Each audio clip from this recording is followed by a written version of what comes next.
always mix up a king weight shake, and then take this Yeah Buddy pre-workout before I train. And I take a stacked NO along with it, and take a couple of maybe a multivitamin and vitamin C to go with it.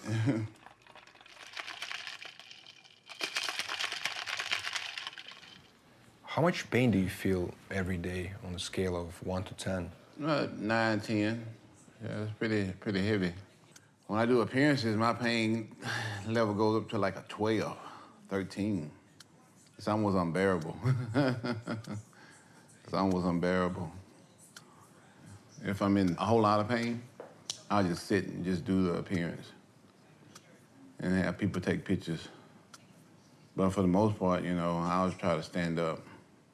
I've been in pain for so long now, I'm just used to it. I can take the pills too. It helps it a little bit. And like I said, I take about 4, sometimes 5 a day, every single day. They are called oxycodone. These pills right here, I even keep them with me. They 30 milligrams. And they work pretty good. This is the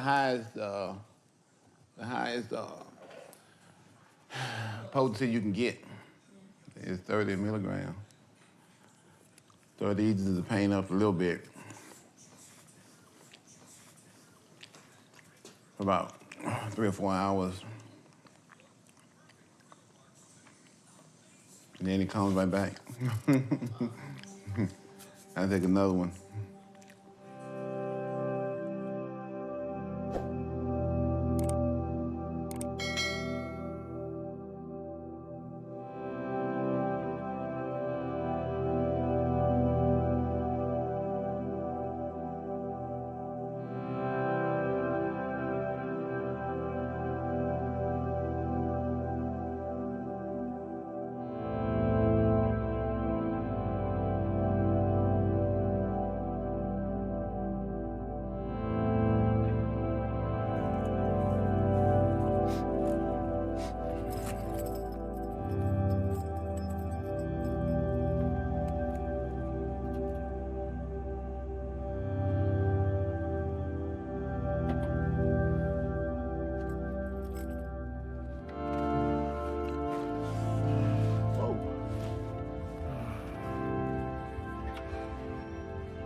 Fall asleep?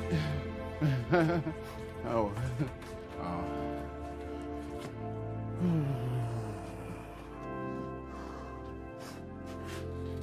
How's it going? Good. Been busy? Today, not really. How did you decide to become a professional bodybuilder? After I graduated from the academy and they cut you loose on the streets, one of the guys saw me on one of the calls, like, man, you a pretty big guy, where you work out at? I told him, man, I work out at the station where it's free. He said, you ought to come over to Metroflex, the gym I work at. I'm like, okay. So I go with Metroflex and Brian is there. Well, my name is Brian Dobson. I'm the owner and operator of Metroflex Gym. We're here in Arlington, Texas. Brian is the guy that got me into bodybuilding. A friend of mine brought me to this gym. Brian was insistent upon me bodybuilding, told me that I could do good in the sport. Finally told me that he'd give me a free membership, and I said, oh, what the heck. Brian Dobson, I'm the owner of Metroflex Gym. Been here since 1987. I mean, we get new equipment here and there, but pretty much stays the same, man. You know, I mean, we believe in the old school ways. Our training methods here are hard. I mean, we get criticized a lot for that. He trained in a dungeon type gym. In my terms, it would be labeled as a shithole.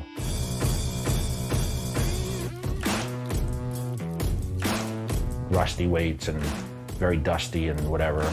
But that's where he trained because he loved to train. Yeah, so that plays the trip. I mean, I was from California. We got the ocean breeze coming in through Golden Venice, and I wasn't accustomed to all the heat, you know, 100-some degrees in the gym. I don't know how they do it, but they do it. It's hot as hell in there.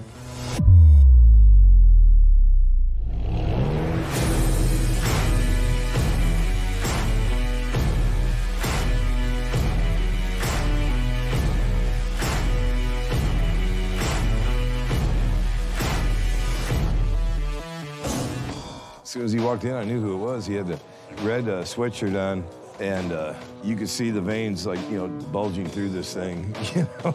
And of course, I was used to being around champion bodybuilders, but I don't think I'd ever seen that yet. Brian took me under his wing and taught me all the poses and stuff, and then he would go over, you know, like diet and stuff, and tell me what I need to eat. The thing that separated him, of course, is just his work ethic from the very start has been supreme. He was never one of them guys you had to push. My first show, I went in, won first and overall, and I'm like, whoa, I can probably be pretty good at this.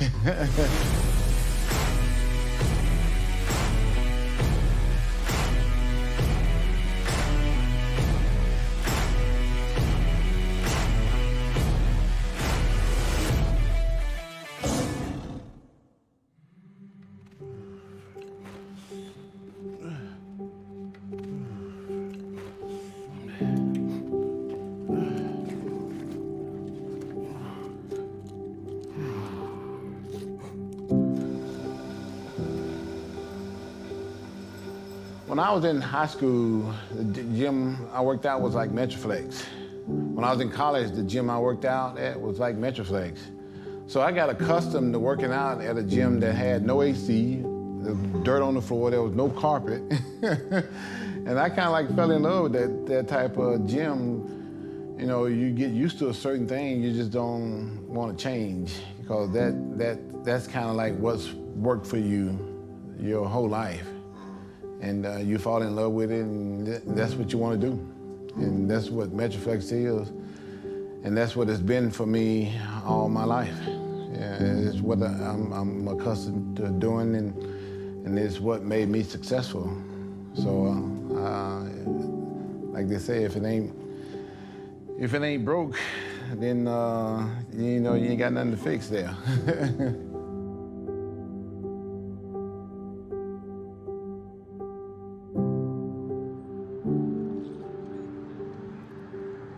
I knew he could be Mr. Olympia one day. There's no man who trains harder anywhere.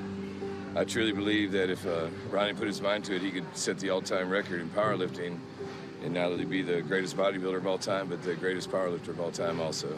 I think Ronnie could be Mr. Olympia until he's 45, 50 years old if he wanted to be. This is 2000, I'm still here. I've been here for almost 11, 12 years. Been the happiest times of my life, and I kind of like hope Brian's been kind of happy with me being here. Yeah. I mean, Brian is kind of like, you know, an angel to me, because, you know, I've been working out now for about 25 years. And when I first walked in that door, Brian had told me I could be a world champ. And he stuck by his belief and his feeling toward me. It's kind of like we got a bond here. So I think we kind of like a family. I didn't do this thing all by myself. I had some help. And right here is my angel, Brian Dobson. Thank you, brother.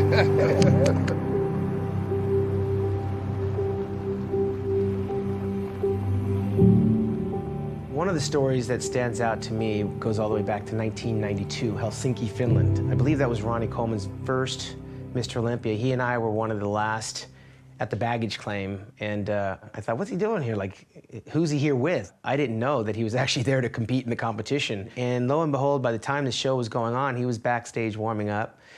And he obviously was a work in progress. I believe he got dead last in that competition. When it comes to Ronnie Coleman, he was so far back in the pack in my economy of a great bodybuilder. You gotta remember, I came up behind Lee Haney and behind Dorian Yates and with Flex and with Kevin and with Nasser, and those were the guys that made the fabric of the Mr. Olympia. So every time I looked at someone to measure where I stood, it was never at Ronnie Coleman. Ronnie, on a competitive level, he's just never thought about him going into competitions. You know, he was nowhere close. If I was in the first call out, he was probably like in the third or fourth, if that. He was placing, you know, in the back of the pack a lot of the times. I didn't even get a call out, you know. I didn't think I could be like with the top guys anyway. So I didn't even qualify for the Olympia in '93. So I went to the Olympia in '94 and placed 15, 16, somewhere in there.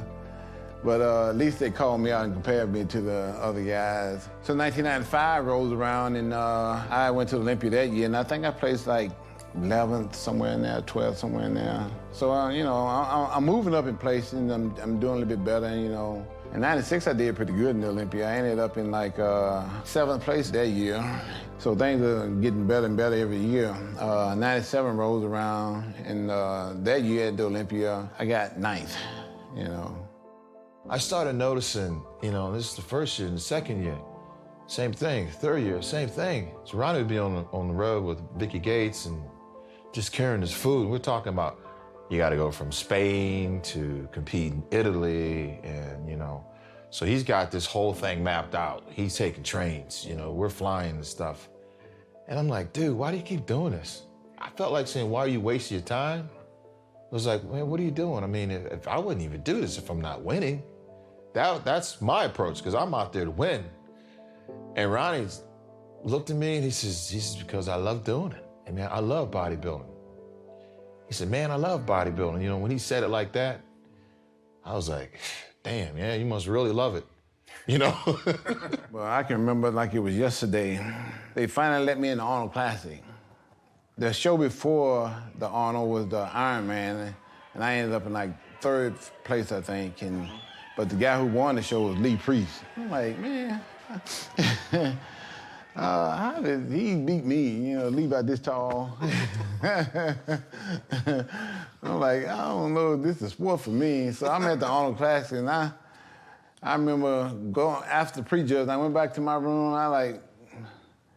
My girlfriend at the time was Vicky, a girl named Vicky Gates. She was competing in the show too. I'm like, Vicky, I think I'm done with this bodybuilding stuff. They let guys like Lee Priest beat me. I don't think this is for me. She's like, boy, shut up. You ain't gonna quit. And I thought about it. I'm like, you know what? Yeah, if I do quit, I might lose my free membership to the gym. So I think I ain't gonna hang around here for a little while longer. So